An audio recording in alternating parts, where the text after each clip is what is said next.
la tension est très vive ce matin à Dakar.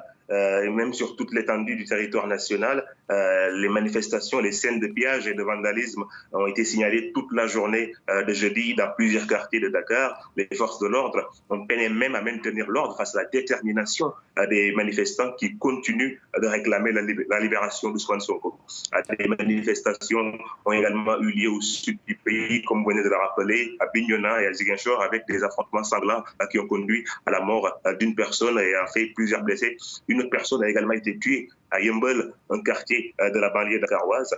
Et selon des confrères de l'agence France-Presse, des barrages sont en vue actuellement autour du palais présidentiel, le palais de la République en plein centre-ville de Dakar, avec la présence de véhicules blindés. On a assisté également depuis hier à des scènes de pillage qui ont ciblé notamment plusieurs supermarchés du groupe Auchan à Dakar. Ousmane Sonko devait être auditionné même hier par le juge, mais l'audition est renvoyée aujourd'hui. On lui a notifié un mandat d'amener au tribunal. Selon un de ses avocats, la situation est suivie de très près par les Sénégalais. Beaucoup des partisans d'Ousmane Sonko même qui sont exprimés sur les réseaux sociaux estiment que seule la libération d'Ousmane Sonko pourra ramener le calme.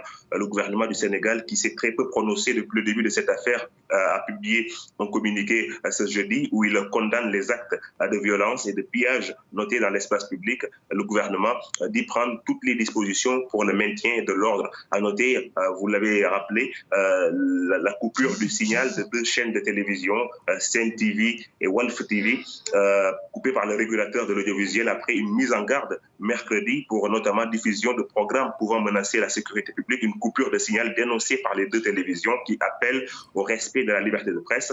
Internet a également été perturbé, particulièrement jeudi soir. Impossible d'envoyer des messages vocaux ou audio ou de se connecter sur YouTube, par exemple.